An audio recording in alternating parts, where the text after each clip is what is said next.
ഇനിയുള്ള ലഭ്യമായ സമയം കൊണ്ട് 10th പ്രിലിംസ് എക്സാമുകൾ ഡിസംബർ 28, 2025 ജനുവരി 11, ജനുവരി 25, ഫെബ്രുവരി 8 4 ഘട്ടങ്ങളിലായി നടക്കുന്ന 10th പ്രിലിംസ് എക്സാം എങ്ങനെ ക്രാക്ക് ചെയ്യാം എന്നാണ് ഇന്നത്തെ ക്ലാസ്. കഴിഞ്ഞ 25 വർഷക്കാലമായി ഞാൻ PSC കോച്ചിങ് രംഗത്തുണ്ട്.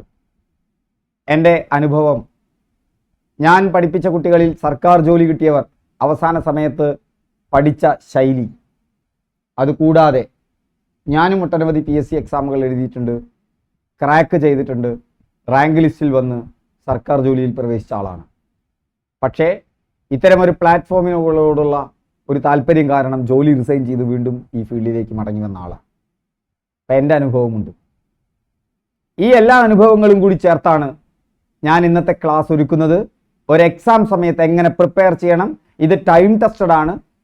നന്നായി പഠിച്ചു കയറിയ നല്ല റാങ്കിലെത്തിയവരൊക്കെ അവർ അവലംബിക്കുന്ന ഏറ്റവും സ്മാർട്ടസ്റ്റ് ആയിട്ടുള്ള മെത്തേഡാണ്. അതുകൊണ്ട് ഏറ്റവും അവസാനം വരെ കണ്ടിരിക്കാൻ ശ്രമിക്കുക. ഞാനൊരു അതിശയത്തെക്കുറിച്ചോ ഒരു അത്ഭുതത്തെക്കുറിച്ചോ അല്ല പറയുന്നത്.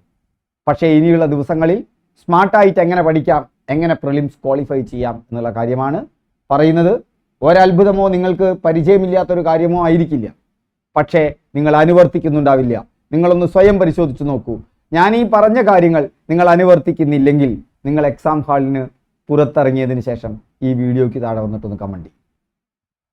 ഞാൻ ഉറപ്പ് പറയുന്നു നിങ്ങൾ ഗ്രഹിച്ചിരിക്കും. ഓക്കെ, അപ്പോൾ നമുക്ക് ക്ലാസ്സിലേക്ക് പ്രവേശിക്കാം. അതിനു മുമ്പായി മറ്റൊരു കാര്യം, വിൻഡോസ് ഈ 10th പ്രിലിംസ് എക്സാമിന് ക്രാഷ് കോഴ്സ് നടത്തുന്നുണ്ട്. അത് ഫ്രീ ആണ്. എല്ലാ ദിവസവും വീഡിയോ ക്ലാസ് ഉണ്ട്. വെറുതെ വീഡിയോ ക്ലാസ് തരികയല്ല, ആ വീഡിയോ ക്ലാസ്സിൽ നിന്ന് ദിവസവും നിങ്ങൾക്കൊരു ഓൺലൈൻ എക്സാം ഉണ്ടാവും. അങ്ങനെ വീഡിയോ ക്ലാസ്സും ഓൺലൈൻ എക്സാമും മാത്രമല്ല, അതിന് PDF ഉണ്ടാവും.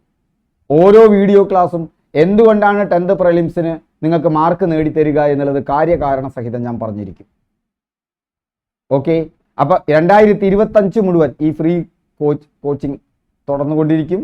അതായത് യൂട്യൂബ് വീഡിയോ മാത്രമല്ല, അതിൻ്റെ ഓൺലൈൻ എക്സാമുകൾ നിങ്ങൾക്ക് ഈ 2025 മുഴുവൻ കിട്ടിക്കൊണ്ടിരിക്കും. സൗജന്യമായി ഈ കോഴ്സിന് ലഭിക്കാൻ നിങ്ങൾ താഴെയുള്ള വാട്സപ്പ് ഗ്രൂപ്പിൻ്റെ ലിങ്കിൽ ജോയിൻ ചെയ്യുക.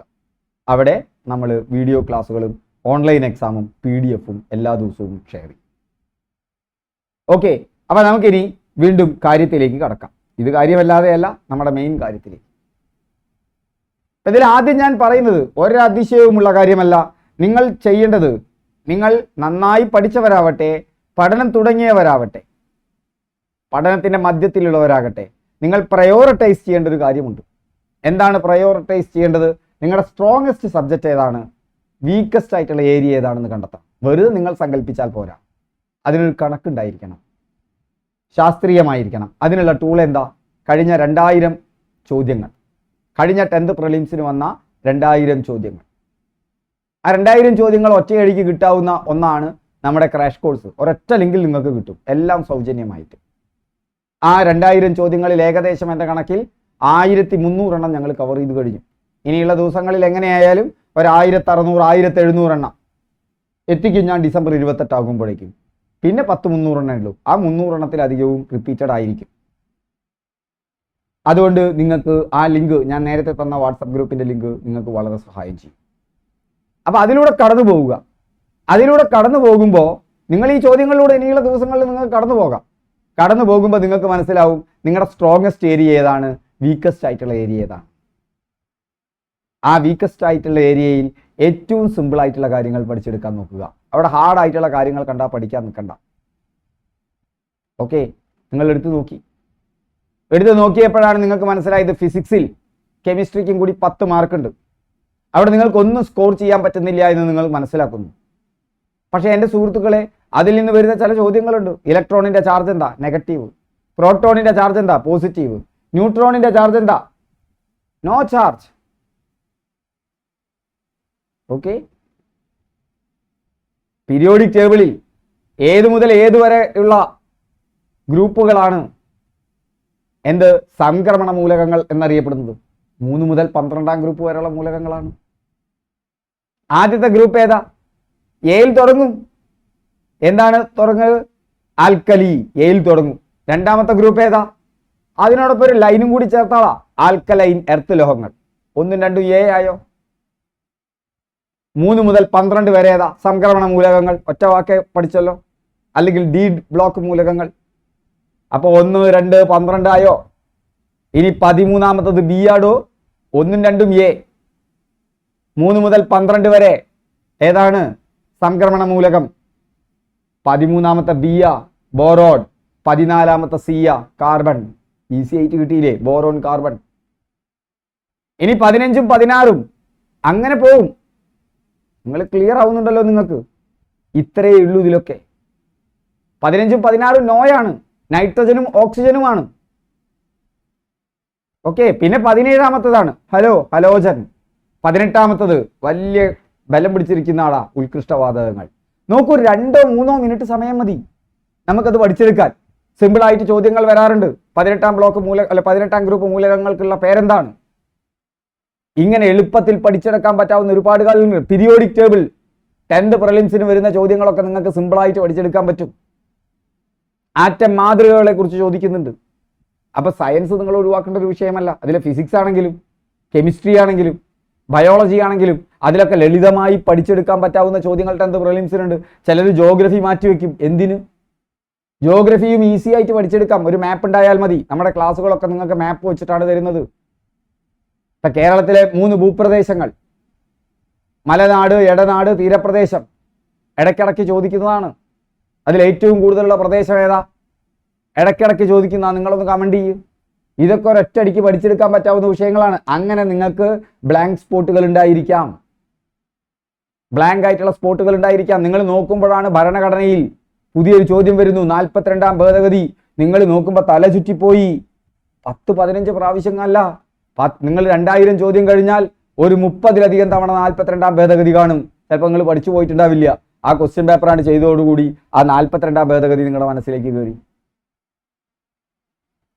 ക്ലിയർ ആവുന്നുണ്ടോ? അത് ചോദ്യം ഉത്തരം എന്നുള്ള രീതിയിൽ പഠിക്കരുത്. അതിന്റെ അനുബന്ധ വസ്തുതകളും വെച്ച് പഠിക്കുക. അങ്ങനെയാണ് നമ്മൾ എല്ലാ ക്ലാസ്സുകളും തന്നിട്ടുള്ളത്. എൻ്റെ ക്ലാസ്സുകൾ നിങ്ങൾക്ക് ഇഷ്ടപ്പെടുന്നില്ല, ഫോളോ ചെയ്യാൻ ഓരോരുത്തർക്കും ഓരോ ഇഷ്ടമാണല്ലോ. നിങ്ങൾ എന്ത് ചെയ്യുക? ഇതുപോലെ പ്രീവിയസ് ഇയർ ക്വസ്റ്റ്യൻസ് ചെയ്യുന്ന ഒരാളെ ഇനി ഫോളോ ചെയ്യാൻ തുടങ്ങുക. ഓക്കെ. കാരണം ഇനിയുള്ള ദിവസങ്ങളിൽ അതാണ് നിങ്ങൾ ചെയ്യേണ്ടത്. അങ്ങനെ പ്രയോറിറ്റൈസ് ചെയ്യുക. നിങ്ങളുടെ സ്ട്രോങ്ങസ്റ്റ് ആയിട്ടുള്ള ഏരിയ കണ്ടെത്തുക, അത് വീണ്ടും ഉറപ്പിക്കുക. വീക്കസ്റ്റ് ആയിട്ടുള്ള ഏരിയയിൽ നിങ്ങൾക്ക് ദൗർബല്യമുണ്ടെങ്കിൽ അതിൽ ഏറ്റവും ലളിതമായ ചോദ്യങ്ങളെങ്കിലും എഴുതാനുള്ള ഒന്നിലേക്ക് നിങ്ങൾ എത്തിപ്പെടുക. റിവിഷൻ നടത്തുക. കൃത്യമായിട്ട് റിവിഷൻ നടത്തുക. പഠിച്ചത് റിവൈസ് ചെയ്യുക. ഇപ്പൊ നന്നായി പഠിച്ചു പോയവർക്കാണെങ്കിൽ ഈ 2000 ചോദ്യങ്ങളും അതിന് അനുബന്ധ വസ്തുതകളിലും കൂടി കടന്നു പോകുമ്പോൾ അതന്നെയാണ് റിവിഷൻ. വേറെ റിവിഷൻ നിങ്ങൾ നടത്തേണ്ട ആവശ്യമില്ല. അതിൽ കറണ്ട് അഫയേഴ്സ് മാത്രമാണ് നിങ്ങൾ പുതുതായിട്ട് പഠിച്ചെടുക്കേണ്ടത്. ഓക്കെ. ഇപ്പൊ കറണ്ട് അഫയേഴ്സ് വരുമ്പോഴും അതിന്റെ വെറുതെ കറണ്ട് അഫയേഴ്സ് കുറെ പഠിക്കരുത്. അതിനൊരു പാറ്റേൺ ഉണ്ട്. കറണ്ട് അഫയേഴ്സിൽ വരുന്ന ചോദ്യങ്ങൾ ഇപ്പൊ നോക്കൂ, ആവർത്തിക്കുന്ന ചോദ്യങ്ങളാണ്. ഏറ്റവും ആദ്യത്തെ പഞ്ചായത്ത്, ഏറ്റവും ആദ്യത്തെ വില്ലേജ്, അല്ലേ? കാർബൺ ന്യൂട്രൽ പുരസ്കാരം നേടിയ ഇന്ത്യയിലെ ആദ്യത്തെ പഞ്ചായത്ത് ഏതാണ്? ചോദിക്കുന്നുണ്ട്. അത് വളരെ പ്രധാനമാണ്. കാരണം എന്താ? പരിസ്ഥിതിയുമായി ബന്ധപ്പെട്ട ചോദ്യമാണ്. അത് പരീക്ഷ പേപ്പറിൽ 2 തരത്തിൽ ചോദിക്കുന്നു. 2 തരത്തിലാണ് അത് കൂടുതൽ വരാനുള്ള സാധ്യത. ആദ്യത്തെ പഞ്ചായത്തുകളെ കുറിച്ചും ആദ്യത്തെ ഗ്രാമങ്ങളെ കുറിച്ചും PSC ചോദിക്കാൻ തുടങ്ങിയിട്ടുണ്ട്. ഒപ്പം പരിസ്ഥിതിക്ക് പ്രാധാന്യമാണ്. നിങ്ങൾ ഈ അടുത്ത് നടന്ന പരീക്ഷകളൊക്കെ നോക്കൂ, പരിസ്ഥിതിയുമായി ബന്ധപ്പെട്ട എത്ര പുതിയ ചോദ്യങ്ങളാണ് കയറി വന്നിട്ടുള്ളത്, അല്ലേ? അപ്പോ അവിടെയൊക്കെ നിങ്ങളിപ്പോ COP പണ്ടൊന്നും ചോദിക്കില്ല. അതൊക്കെ ഇപ്പോൾ പരിസ്ഥിതിയുമായി ബന്ധപ്പെട്ട് ചോദിച്ചു തുടങ്ങി. അതുപോലെ ട്രാൻസ്ജെൻഡർ, പുതിയ ട്രാൻസ്ജെൻഡർ എന്ന് പറയുന്ന ഭാഗത്തുനിന്നുള്ള ചോദ്യങ്ങൾ കൂടി വരുന്നു. രോഗങ്ങളും രോഗകാരികളും അതുപോലെ തന്നെ പ്രതിരോധ പ്രവർത്തനങ്ങളും അതുമായി ബന്ധപ്പെട്ട കറണ്ട് അഫയേഴ്സ്, പ്രത്യേകിച്ച് മൃഗജന്യ രോഗങ്ങൾ അല്ലെങ്കിൽ പുതിയ രോഗങ്ങൾ, ഇപ്പം മങ്കി പോക്സ്, അതൊക്കെ നമ്മൾ ഓർത്തിരിക്കണം. അങ്ങനെ ചോദ്യത്തിന്റെ ട്രെൻഡ് മനസ്സിലാക്കി പഠിക്കണം. ആ ട്രെൻഡ് മനസ്സിലാക്കിക്കൊണ്ടാണ് നമ്മുടെ ക്ലാസ്സുകളൊക്കെ നിങ്ങൾക്ക് അറേഞ്ച് ചെയ്ത് തന്നിട്ടുള്ളത്. അല്ലെങ്കിൽ അത്തരം ട്രെൻഡ് നിങ്ങൾ മനസ്സിലാക്കി ആ ക്ലാസ്സുകളിലേക്ക് പോവുക. ആ ക്ലാസ്സുകളൊക്കെ എവിടെ? ആ ക്ലാസ്സുകളൊക്കെ കിട്ടാൻ നിങ്ങൾ വാട്സപ്പിൽ വന്നാൽ മതി. ഒറ്റ ലിങ്കായിട്ട് ഞാൻ ഈ ക്ലാസ്സുകൾ, ഇതുവരെ നടന്ന ക്ലാസ്സുകൾ മുഴുവൻ ഷെയർ ചെയ്യുന്നുണ്ട്. ഇപ്പം ഏകദേശം 50-ലധികം വീഡിയോസായി. ഓക്കെ. ഏകദേശം ഞാൻ കണക്കാക്കുന്നത് ഒരു 1200-ലധികം, ഈ 2000-ൽ 1200-ലധികം ചോദ്യങ്ങൾ കവർ ചെയ്തിട്ടുണ്ട്. ഇനി 800 ചോദ്യങ്ങളിൽ നിങ്ങൾക്കറിയാം, അത്രയും ചോദ്യങ്ങളിൽ അതിൽ എത്ര ചോദ്യങ്ങൾ? 400 ചോദ്യങ്ങൾ മാത്സ് ആണ്. അതിപ്പോൾ ഞാൻ അടുത്ത് അപ്ലോഡ് ചെയ്യും. കാരണം ഏകദേശം ഇതിനു മുമ്പ് 200 ചോദ്യങ്ങൾ നമ്മൾ ചെയ്ത് കഴിഞ്ഞതാണ്. ഇനി 10 ചോദ്യപേപ്പറും കൂടി അടുത്ത് തന്നെ അപ്ലോഡ് ചെയ്യും. എന്തായാലും നിങ്ങൾക്ക് ഡിസംബർ 28 ആകുമ്പോഴേക്കും ഒരു 1600 1700 ചോദ്യങ്ങൾ ഞാൻ ചെയ്തു വെച്ചിട്ടുണ്ടായിരിക്കും. അടുത്ത കുറച്ച് ദിവസങ്ങളിൽ അടുത്ത എക്സാം ആകുമ്പോഴേക്കും 2000 ചോദ്യങ്ങളും ചെയ്തു വെച്ചിട്ടുണ്ടായിരിക്കും. ക്ലിയർ ആവുന്നുണ്ടോ നിങ്ങൾക്ക്? ഓക്കെ, അപ്പോൾ അതാണ്. ഇനി പ്രാക്ടീസ് പ്രാക്ടീസ് പ്രാക്ടീസ്, പഠിച്ചത് പ്രാക്ടീസ് ചെയ്യണം. അതിനാണ് നിങ്ങൾക്ക് എന്നും ഓൺലൈൻ എക്സാം തരുന്നത്. ഓൺലൈൻ എക്സാം PSC മാതൃകയിൽ ചെയ്യുക എന്നുള്ളത് വളരെ പ്രധാനപ്പെട്ട കാര്യമാണ്. എക്സാം ഹാളിലാണ് നമ്മൾ ആ ഡിഫറൻസ് അറിഞ്ഞിരിക്കുക. അതുകൊണ്ട് പ്രാക്ടീസ് ചെയ്യണം. മറ്റൊന്നാണ് അനലൈസ് ആൻഡ് ഇംപ്രൂവ്. നിങ്ങൾ എന്നും നിങ്ങളതിനെ അനലൈസ് ചെയ്യാനും ഇംപ്രൂവ് ചെയ്യാനും നിൽക്കണം. എങ്ങനെ? നിങ്ങൾക്ക് ധാരാളം ചോദ്യങ്ങൾ വരുന്നൊരു മേഖല ഉണ്ടെന്ന് വിചാരിച്ചോളൂ. അവിടെ ഒട്ടും അറിയുന്നില്ലെങ്കിൽ അത് നിങ്ങൾ നോട്ട് എടുത്ത് വെച്ച് അത് ഉറപ്പിക്കണം. ഈ 2000 ക്വസ്റ്റ്യൻസും അതിൻ്റെ അനുബന്ധ വസ്തുതകളും കടന്നു പോകുമ്പോൾ അത് ഉറച്ചിരിക്കും. ഒരു ഉദാഹരണത്തിന് നിങ്ങൾ വിത്തിനങ്ങളെക്കുറിച്ച് ഇതുവരെ പഠിച്ചിട്ടില്ല എന്ന് വിചാരിച്ചോളൂ. ഒരുപാടൊന്നും വിത്തിനങ്ങളെക്കുറിച്ച് പഠിക്കാനില്ല. അതിൻ്റെ ലിമിറ്റ് വെച്ച് പഠിക്കണം. അപ്പം ഇനിയുള്ള ദിവസങ്ങളിൽ അത് ഉറപ്പിച്ചെടുക്കാൻ പറ്റും. വിത്തിനങ്ങളെക്കുറിച്ച് ഒരുപാട് ചോദ്യങ്ങൾ നിങ്ങൾക്ക് കാണാം. ആ വിത്തിനങ്ങൾ മുഴുവൻ വരുന്നത് എവിടെ നിന്നാണ്? ആ വിത്തിനങ്ങൾ മുഴുവൻ വരുന്നത് 7ാം ക്ലാസ്സിലെ SCERT പാഠപുസ്തകത്തിൽ നിന്നാണ്. പഴതിലും പുതുതിലും ഒരേ കാര്യമാണ്. പുതുതിൽ വേണമെങ്കിൽ കുറച്ച് കുറയ്ക്കാണ് ചെയ്തിട്ടുള്ളത്. അങ്ങനെ എവിടെ നിന്നാണ് സോഴ്സ്? ആ സോഴ്സ് മുഴുവൻ നിങ്ങൾക്ക് നമ്മുടെ ഈ ക്ലാസ്സുകളിൽ നൽകുന്നുണ്ട്. ഓക്കെ, അപ്പോൾ അതിനുശേഷം നിങ്ങൾക്ക് എക്സാമുകൾ ചെയ്യേണ്ടതുണ്ട്. മറ്റൊന്ന് കറണ്ട് അഫയേഴ്സ് ആണ്. കറണ്ട് അഫയേഴ്സിനെ കുറിച്ച് ഞാൻ പറഞ്ഞു, പഠിക്കേണ്ട ശൈലി എന്താണ് എന്നുള്ളത്. ഹെൽത്ത് നിങ്ങൾ നല്ല ശ്രദ്ധിക്കണം. നിങ്ങളുടെ ഹെൽത്ത്, ഞാനിത് തമാശയ്ക്ക് പറയല്ല. നിങ്ങൾ ഉറക്കം വല്ലാതെ ഒഴിക്കുകയാണെങ്കിൽ നിങ്ങൾക്ക് പരീക്ഷാ ഹാളിൽ പണി കിട്ടും. നിങ്ങൾക്ക് ഓർക്കേണ്ടത് ഓർത്ത് എടുക്കാൻ പറ്റില്ല. നിങ്ങൾ വിചാരിക്കും ഉറക്കം വല്ലാതെ ഒഴിവാക്കിയാൽ നല്ലതാണെന്ന്. മിനിമം 6 മണിക്കൂറെങ്കിലും ഇനിയുള്ള ദിവസം, നല്ലത് 7 മണിക്കൂർ ഉറങ്ങുകയാണ്. 8 മണിക്കൂറിൽ കൂടുതൽ ഉറങ്ങാനും നിൽക്കരുതേ. പകലുറക്കമൊക്കെ ഒഴിവാക്കുക. ഉച്ചയ്ക്കൊക്കെ ഉറങ്ങുന്ന ശീലമുണ്ടെങ്കിൽ നിങ്ങൾ ഇപ്പം തന്നെ അത് അവസാനിപ്പിച്ചോ. കാരണം PSC പരീക്ഷാ സമയം ഉച്ചയ്ക്കാണ്. ആ സമയത്ത് ഉറക്കണ്ടെങ്കിൽ പരീക്ഷാ ഹാളിൽ നിങ്ങൾ കടന്നുറങ്ങാൻ നോക്കും. നിങ്ങൾക്ക് വരും. കാരണം നമുക്കൊരു ബയോളജിക്കൽ ക്ലോക്ക് ഉണ്ട്. നിങ്ങൾക്ക് എക്സാം ആണെന്നൊന്നും പറഞ്ഞാൽ മൂപ്പര് കേൾക്കില്ല. അപ്പോൾ ഉച്ചയ്ക്കൊക്കെ ഉറക്കമുള്ളവർ അതിനെ അവസാനിപ്പിക്കാൻ നോക്കിക്കോ. ഓക്കെ, കുട്ടിയോടൊപ്പം കിടന്നുറങ്ങുന്നവരൊക്കെ ഉണ്ടായിരിക്കാം, വീട്ടമ്മമാർ. അല്ലാതെ യുവാക്കളൊന്നും അങ്ങനെ ഉറങ്ങില്ല. അവരുടെ ജോലി തിരക്കുകാരനാണ്. ഇപ്പം രാത്രി നന്നായിട്ട് ഉറക്കൊഴിച്ച് പഠിക്കാം. അങ്ങനെ രാത്രി ഉറക്കൊഴിക്കരുത്. ഇനിയുള്ള ദിവസങ്ങളിൽ കൂളായിരുന്നു പഠിക്കുക. മറ്റൊന്നാണ് നിങ്ങൾ ശ്രദ്ധിക്കേണ്ടത്, നിങ്ങൾ കഴിക്കുന്ന ഭക്ഷണം ധാരാളം വലിച്ചു വാരിക്കയറ്റി നിങ്ങളുടെ ശരീരത്തിന് ബുദ്ധിമുട്ടുണ്ടാക്കുന്ന ഒന്നും ചെയ്യരുത്. നല്ല ആരോഗ്യകരമായ ഭക്ഷണം കഴിക്കുക. അത് ആവശ്യത്തിന് മാത്രം, എന്നാൽ വളരെ കുറച്ച് കഴിക്കാനും പാടില്ല. ആവശ്യത്തിന് ഭക്ഷണം കഴിക്കുക. പച്ചക്കറികൾ, അതുപോലെയുള്ള കാര്യങ്ങൾ, നിങ്ങളുടെ നാട്ടിൽ കിട്ടുന്ന ഇപ്പം കിട്ടുന്ന നല്ല പച്ചക്കറികൾ, മുട്ട, മത്തി, ഇതൊക്കെ ആവശ്യത്തിന് ഭക്ഷണത്തിന് ഉൾപ്പെടുത്തി കഴിച്ചോളൂ. ആവശ്യത്തിന് മാത്രം. ഇനിയുള്ള ദിവസങ്ങൾ ഹെൽത്തി ആയിട്ടുള്ള ഭക്ഷണം ചിലവ് കുറഞ്ഞ രീതിയിൽ നമുക്ക് കഴിക്കാൻ പറ്റും. ആ കഴിക്കൽ ശീലമാക്കുക. വെള്ളം കുടിക്കുക. ഇതോർത്തു വെച്ചോ. ഇനിയുള്ള ദിവസങ്ങളിൽ നിങ്ങളൊരാൾ ഒരു ദിവസം കുടിക്കേണ്ട വെള്ളം അത് ഒരു 3 കുപ്പിയിലാക്കി അത് കുടിച്ചിരിക്കുമെന്ന് ഉറപ്പുവരുത്തുക. ഒറ്റയടിക്ക് കുടിക്കേണ്ട, പല സമയങ്ങളിലായിട്ട്. ഒരു പുതിയ ശീലം കൂടി ഇതിനോടൊപ്പം തുടങ്ങുക. ഈ 3 എണ്ണം ചെയ്താൽ നിങ്ങൾക്ക് വേണ്ടത്ര ഉറക്കം കിട്ടുന്നു എന്ന് ഉറപ്പുവരുത്തുക. നല്ല ആരോഗ്യകരമായ ഭക്ഷണമാണ് ഇനിയുള്ള ദിവസങ്ങളിൽ കഴിക്കുന്നതെന്ന് ഉറപ്പുവരുത്തുക. ഇനിയുള്ള ദിവസങ്ങളിൽ ധാരാളം വെള്ളം കുടിച്ചാൽ ഞാൻ പറയുന്നു നിങ്ങൾക്ക് അറിയാവുന്ന ഒരു 5 ചോദ്യം നിങ്ങൾ ശരിയാക്കും. ഇല്ലെങ്കിലോ അറിയാവുന്ന ഒരു 12 ചോദ്യം നിങ്ങൾ തെറ്റിക്കും. എഴുതി വെച്ചോ. എക്സാം ഹാളിന് ശേഷം പറയൂ. ഇനി അടുത്തൊന്നാണ് നിങ്ങൾ അനുഭവിക്കുന്ന സ്ട്രെസ്. ആ സ്ട്രെസ് ഫ്രീ ആക്കണം. ആ സ്ട്രെസ് ഫ്രീ ആക്കാനുള്ള വഴി എന്താണ്? ഒന്ന്, സ്ട്രെസ് നേരിടുന്നവരാരാണ്? ഇത് ചിലപ്പോൾ അവസാനത്തെ എക്സാം ആയിട്ടുള്ളവർ, അല്ലെങ്കിൽ ഇനി ഒരു വർഷം മാത്രം, ഈ 2025 മാത്രം, അല്ലെങ്കിൽ 2026 മാത്രം. മറ്റൊരാരാണ്? നന്നായി പഠിച്ച് ഈ എക്സാം തന്നെ കിട്ടണമെന്ന് ആഗ്രഹിക്കുന്നവർ. ഒരുപാട് ബുദ്ധിമുട്ടുകളുണ്ട് ജീവിതത്തിൽ. ഈ എക്സാം കിട്ടിയേ പറ്റൂ, മറ്റൊരു വഴി കാണുന്നില്ല, അങ്ങനെയുള്ളവർ. അല്ലെങ്കിൽ നന്നായി പഠിച്ചു പോയവർ. ഈ എക്സാമെങ്കിലും, ഒരുപാട് എക്സാമായി എഴുതുന്നു, ഈ എക്സാമെങ്കിലും കിട്ടണമെന്ന് ആഗ്രഹമുള്ളവർ. ഇവർക്കൊക്കെ ആയിരിക്കും സ്ട്രെസ്സ്. ആ സ്ട്രെസ് ഉള്ളവരോടാണ് ഞാൻ പറയുന്നത്, എല്ലാവരും കേൾക്കുക. ആദ്യത്തെ വിഭാഗത്തിനോട്, ഏജ് ഓവർ ആയിട്ടുള്ളവരോട് ഞാൻ ഏറ്റവും അവസാനം പറയാം, കാത്തിരിക്കുക. അതായത് ഈ എക്സാം മാത്രമുള്ളവർ. പക്ഷേ 1-2 വർഷം നിങ്ങൾക്ക് ബാലൻസ് ഉണ്ടെങ്കിൽ നിങ്ങൾ പേടിക്കണ്ട. 2025 മാത്രം പുതിയ എക്സാമുകൾ വരുന്നുണ്ട്. ഈ എക്സാം കിട്ടില്ല എന്നുള്ളതല്ല.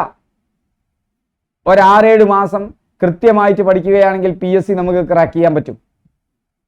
പക്ഷെ സ്ഥിരം പഠിക്കുന്ന ശീലം ഉണ്ടായിരിക്കണം. സ്ഥിരം പഠിക്കുന്ന ശീലം ഉണ്ടായിരിക്കണം. റിവിഷൻ നടത്തണം. നിങ്ങൾ ഈ എക്സാമിനെ അങ്ങനെ 1-2 വർഷം ഇനി ബാലൻസ് ഉള്ളവർ നിങ്ങൾ ഈ എക്സാമിനെ കാണുന്നത് നിങ്ങളുടെ ബ്രാൻഡ് ന്യൂ ഡേ ആണെന്ന് ഇന്നു മുതൽ നിങ്ങൾ ഉറപ്പിക്കുകയാണ്.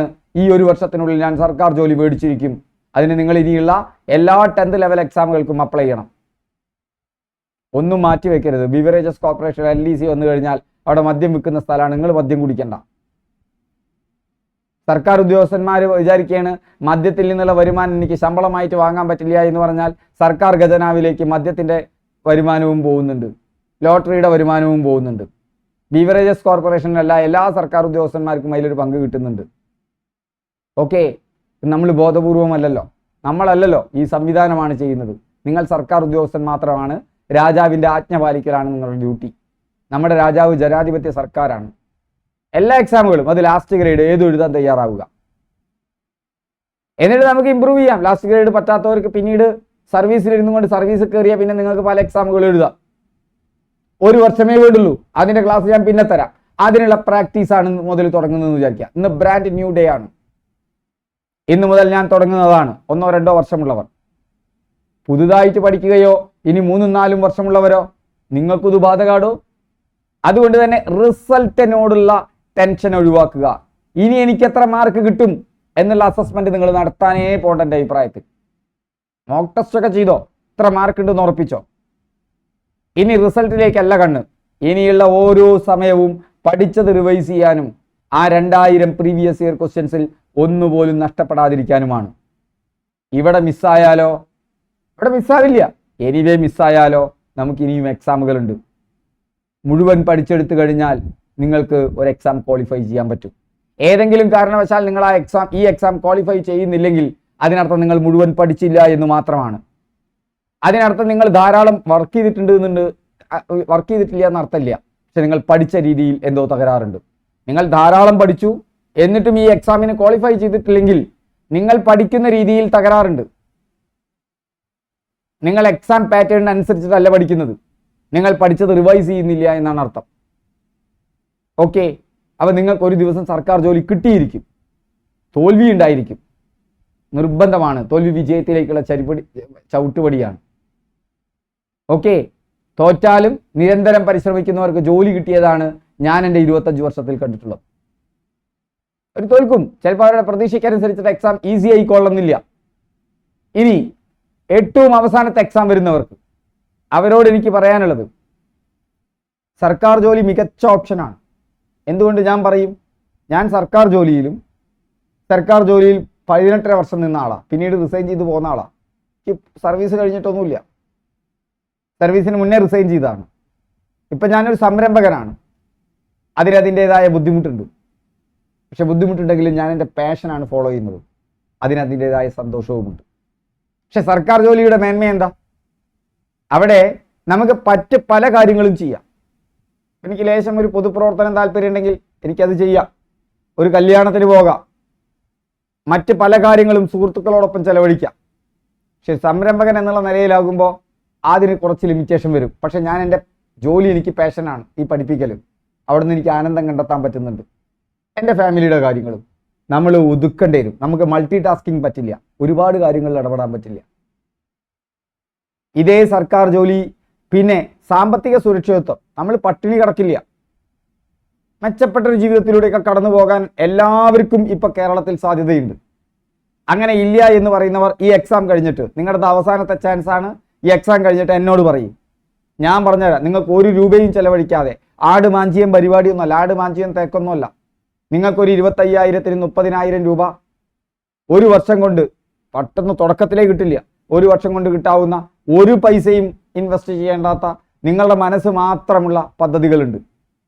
പക്ഷെ അതിനുവേണ്ടി നിങ്ങൾ ഡെഡിക്കേറ്റഡ് ആയിട്ട് നിൽക്കണം. പിന്നെ നിങ്ങൾ നിങ്ങളുടെ കുടുംബവും അതും മാത്രമേ നിങ്ങളുടെ മനസ്സിലുണ്ടാവാൻ പാടുള്ളൂ. വേറെ 100 കാര്യങ്ങളിലേക്ക് പോകാൻ പാടില്ല.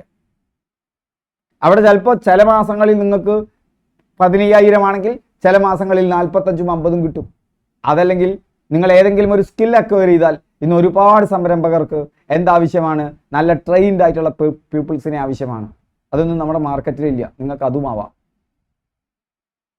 അപ്പം ഈ സർക്കാർ ജോലി കിട്ടിയിട്ടില്ല എന്ന് വിചാരിച്ചുകൊണ്ട് നിങ്ങളുടെ ലോകം അവസാനിക്കുന്നില്ല. ഇതാണ് ബെസ്റ്റ് ഓപ്ഷൻ. പക്ഷേ എപ്പോഴും എല്ലാ ബെസ്റ്റ് ഓപ്ഷനും നമുക്ക് കിട്ടില്ല. എന്തുകൊണ്ടാണ്? നമ്മുടെ മോശം കൊണ്ട്. മുന്നേയുള്ള കാലത്ത് നിങ്ങൾ പഠിച്ചിരുന്നെങ്കിൽ, സ്മാർട്ടായിട്ട് കറക്റ്റായിട്ട് ശാസ്ത്രീയമായിട്ടാണ് പഠിച്ചിരുന്നെങ്കിൽ നിങ്ങൾക്കിത് കിട്ടുമായിരുന്നു. പക്ഷെ ഇനി ആ കാലത്തെ തിരുത്താൻ പറ്റുമോ? തിരുത്താൻ പറ്റില്ല. നിങ്ങൾ ഇനി സർക്കാർ ജോലിയിൽ കയറിയാലും നിങ്ങൾ ആ കാലത്ത് ഭൂതകാലത്തെ ആശ്രയിച്ചിട്ടാണ് നിൽക്കുന്നതെങ്കിൽ നിങ്ങൾ സർക്കാർ ജോലിയിൽ കയറിയാലും നിങ്ങൾക്ക് വേറെ ഏതെങ്കിലും സങ്കടം കയറി വരും. അതുകൊണ്ട് അത് നമ്മുടെ മാനസിക സമീപനമാണ്. അപ്പം ഇനിയുള്ള ദിവസങ്ങളിൽ എന്താ ചെയ്യേണ്ടത്? പുല്ല് പോയാ പോട്ടെ, പക്ഷേ എൻ്റെ ബ്രാൻഡ് ന്യൂ ഡേ ആണ്. എങ്ങനെയാണ് ഒരു കാര്യത്തിന് വേണ്ടി ഡെഡിക്കേറ്റഡ് ആയിട്ട് ഒരുങ്ങുക എന്നുള്ളതിൻ്റെ ഡ്രസ് റിഹേഴ്സലാണ്. നിങ്ങൾ അതാണ് ആലോചിക്കേണ്ടത്. ഇനിയുള്ള ദിവസങ്ങളിൽ സ്ട്രെസ് ഇല്ലാതെ ഈ എക്സാം ഞാൻ എഴുതാൻ പോവുകയാണ്. അതിന് ഇനിയുള്ള ദിവസം ഞാൻ ഒപ്റ്റിമൈസ് ചെയ്യും. സാധ്യതയുള്ളത് മുഴുവൻ പഠിക്കും. ഇതിൻ്റെ ഗുണം എന്താ? നിങ്ങളിൽ ഒരു പുതിയ ഹാബിറ്റ് ഉണ്ടാവുകയാണ്. സ്ട്രെസ് ഇല്ലാതെ, റിസൾട്ടിനെ കുറിച്ച് വല്ലാതെ ബോധേടാവാതെ നിങ്ങൾ പഠിക്കാൻ പോവുകയാണ്. അല്ലാതെ ഇതാണ് ലോകാവസാനം, സർക്കാർ ജോലിയാണ് ജീവിതത്തിൻ്റെ ലക്ഷ്യം എന്ന് വിചാരിച്ചിരിക്കുകയാണെങ്കിൽ അത് കുറച്ച് സങ്കടം തരും നിങ്ങൾക്ക്. ചിലപ്പോൾ പരീക്ഷാ ഹാളിൽ സ്ട്രെസ് ഉണ്ടാക്കും. ആ സ്ട്രെസ് നിങ്ങളെയും കൊണ്ടേ പോകൂ. 90% നിങ്ങൾക്ക് തെറ്റാൻ സാധ്യതയുണ്ട്. ഇതാണ് മനോഭാവമെങ്കിൽ നിങ്ങൾ ജോലിയിൽ കയറാനുള്ള സാധ്യത, ഈ പ്രിലിംസ് ക്വാളിഫൈ ചെയ്യാനുള്ള സാധ്യത 100 ഇരട്ടിയാണെന്ന് ഞാൻ പറയും. 100 ഇരട്ടിയാണ്. സോ പോട്ടെ പുല്ല് എന്ന ഗൗരവമായിട്ട് എടുക്കണം. വൾണറബിൾ ആവാൻ തയ്യാറാവുക, മുറിവേൽക്കാൻ തയ്യാറാവുക. ഈ എക്സാം കഴിഞ്ഞ് ലാസ്റ്റ് പുറത്തിറങ്ങുമ്പോൾ, എക്സാം ക്വസ്റ്റ്യൻ പേപ്പർ കഴിഞ്ഞാൽ ചിലപ്പോൾ നിങ്ങൾ പ്രതീക്ഷിച്ച ചോദ്യങ്ങൾ ഇല്ലാതിരിക്കാം. ഞാൻ മുറിവേൽക്കും, പക്ഷെ ഞാൻ ഈ പരിപാടി അവസാനിക്കില്ല. ഏത്? സർക്കാർ ജോലിയുടെ അല്ല, പരിശ്രമത്തിൻ്റെ ജോലി. ഞാനൊരു പുതിയ സംരംഭകനോ ഒരു പുതിയ ജോലിക്കാരനോ ആയിട്ട് മാറും. അത് ഞാൻ ഗ്യാരണ്ടി തരുന്നു. നിങ്ങൾക്ക് മനസ്സും സമ്മതവും ഉണ്ടെങ്കിൽ ഞാൻ പറഞ്ഞു തരാം. സർക്കാർ ജോലിയുടെ അത്ര സുഖകരമാവില്ല എന്ന് മാത്രം. ക്ലിയർ? പക്ഷെ നമുക്ക് ജീവിച്ചു പോവാം, അന്തസ്സോടുകൂടി ജീവിച്ചു പോവാം, അതിൽ ആഹ്ലാദം കണ്ടെത്താം. പക്ഷെ സർക്കാർ ജോലിയുടെ ഫിനാൻഷ്യൽ സെക്യൂരിറ്റിയോ ചിലപ്പോൾ സോഷ്യൽ സ്റ്റാറ്റസോ ചിലപ്പോൾ അതിനെക്കാട്ടും മുകളിൽ പോയി എന്ന് വരും. പക്ഷെ അവിടെ നിങ്ങൾ പട്ടിണി കിടക്കില്ല. നിങ്ങളുടെ കുടുംബം, നിങ്ങളുടെ കുട്ടികളെയൊക്കെ നിങ്ങൾക്ക് സേഫായിട്ട് കൊണ്ടുപോവുകയും ചെയ്യാം. ക്ലിയർ ആവുന്നുണ്ടല്ലോ? മറ്റുള്ളവർ നിങ്ങളുടെ റിഹേഴ്സലായിട്ട് എടുക്കുക അടുത്ത സർക്കാർ ജോലിയിലേക്കുള്ള. അങ്ങനെ റിസൾട്ടിനെ കുറിച്ച് വല്ലാതെ ബോധേടാവാതെ. പക്ഷെ നമ്മൾ പഠിച്ചു പോയാൽ, നമുക്ക് ആ ചോദ്യങ്ങൾ എത്തിയിട്ടില്ലെങ്കിൽ പരീക്ഷാ ഹാളിൽ നിന്ന് പുറത്തിറങ്ങിയാൽ നമുക്ക് സങ്കടമുണ്ടാവും. സങ്കടം ഉണ്ടാവണം. അതിന് തയ്യാറാവുക, മുറിവേൽക്കാൻ തയ്യാറാവുക, വൾണറബിൾ ആവാൻ. ഓൾ ഹേർട്ടഡ് ആയിട്ട് നിങ്ങളെ കൊണ്ട് ആക്സെപ്റ്റ് ചെയ്യ്. നിങ്ങൾ ഇതാണ്. പക്ഷെ നിങ്ങൾക്ക് നിങ്ങളുടെ അവസ്ഥ മാറ്റിയെടുക്കാൻ പറ്റും. അത് ഓൾ ഹേർട്ടഡ് ആയിട്ട് ആക്സെപ്റ്റ് ചെയ്യ്. ഞാൻ ഇതാണ്, എൻ്റെ സ്ഥിതി ഇതാണ് ഇപ്പം എൻ്റെ സ്ഥിതി, ബട്ട് ഞാൻ മാറും. ഇതിനെ ആക്സെപ്റ്റ് ചെയ്യാനുള്ള ഒരു കഴിവാണ് നിങ്ങൾക്ക് വേണ്ടത്. അത് ആക്സെപ്റ്റ് ചെയ്യാൻ നിങ്ങൾക്ക് സാധിച്ചാൽ എക്സാം ഹാളിൽ നിങ്ങൾക്ക് പ്രഷർ എന്നുള്ള സാധനം ഉണ്ടാവില്ല. എന്നാൽ നിങ്ങൾ ഫോക്കസ്ഡ് ആയിരിക്കും. അതിനർത്ഥം ഇത് സിമ്പിളായിട്ട് എടുക്കണം എന്നുള്ളതല്ല. ഈസി ഗോയിങ് ആയാൽ നിങ്ങൾ പഠിക്കാനേ പോകുന്നില്ല. ക്ലിയർ ആവുന്നുണ്ടോ ഞാൻ പറയുന്നത്? അപ്പൊ ഓൾ ഹേർട്ടഡ് ആയി മുറിവേൽക്കാൻ തയ്യാറാണെന്നും ഞാൻ തോൽക്കാൻ തയ്യാറാണെന്നും മനോഭാവത്തോടു കൂടി വേണം PSC ഹാളിലേക്ക് പോകാൻ. എൻ്റെ PSC കുട്ടികളോടാണ് ഞാൻ അത് പറയുമ്പോൾ എന്നോട് ദേഷ്യം തോന്നാറുണ്ട്. 35 വയസ്സുള്ള ആളോട് ഞാൻ പറയാ ചിലപ്പോൾ 1 വർഷം കിട്ടും നിങ്ങൾക്ക് ജോലി പിടിക്കാൻ എന്ന് പറയുമ്പോൾ എന്നോട് ദേഷ്യം വരും. എന്തുകൊണ്ടാണ്? ഈ എക്സാമിൽ തന്നെ കിട്ടണം എന്നുള്ളൊരു വാശി പിടിച്ചു പോവുകയാണെങ്കിൽ അവർക്ക് 10ഓ 12ഓ ചോദ്യം അവർ തെറ്റിക്കും. എൻ്റെ ബാച്ചിൽ നിന്ന് തെറ്റിപ്പോയ ആളുകളുണ്ട്. അങ്ങനെ മാഷ് ഞങ്ങളെ മോട്ടിവേറ്റ് ചെയ്യുന്നില്ല എന്ന്. അത് മറ്റതൊരു നല്ല മോട്ടിവേഷൻ അല്ല. നിങ്ങൾ എക്സാം ഹാളിൽ വേർക്കുകയുള്ളൂ അങ്ങനത്തെ മോട്ടിവേഷൻ കിട്ടിയാൽ. റിയാലിറ്റിയുടെ മുന്നിലാണ് നമ്മൾ നടക്കേണ്ടത്. യഥാർത്ഥത്തിൽ നമ്മൾ മോട്ടിവേഷൻ അല്ല വേണ്ടത്. നിങ്ങൾക്ക് കൂടുതൽ മോട്ടിവേഷൻ അല്ല, നിങ്ങൾ റിയാലിറ്റിയോടുമായി സംസാരിക്കുകയാണ് വേണ്ടത്. ഞാൻ ഇത്രയും കാലം കണ്ടിട്ടുള്ളത് വളരെ കുറഞ്ഞ പേരാണ് ഈ പ്രീവിയസ് ഇയർ ക്വസ്റ്റ്യൻസ് പഠിക്കുക. വളരെ കുറഞ്ഞ പേരാണ് ഇത്രയും നേരം വീഡിയോ കാണുക. ആടല കടിക്കുന്നത് പോലെ ഒരു വീഡിയോ കാണും, അത് കാൽഭാഗമാക്കും, അടുത്ത വീഡിയോയിലേക്ക് കയറും. ഞാൻ പറഞ്ഞതുപോലെ നിങ്ങൾ 1 വർഷം കൺസിസ്റ്റൻ്റ് ആയിട്ട് പരിശ്രമിച്ച് നോക്ക്. എന്നിട്ട് എന്നോട് ജോലി കിട്ടുന്ന സ്മാർട്ടായിരിക്കണം. ക്വസ്റ്റ്യൻ പേപ്പർ നോക്കണം. ആ ക്വസ്റ്റ്യൻ പേപ്പറിൽ നിന്ന് അത് ഏത് SCERT ടെക്സ്റ്റ് ബുക്കിൽ നിന്നാണ് വരുന്നത് നോക്കണം. ആ ഭാഗം പഠിച്ചെടുക്കണം.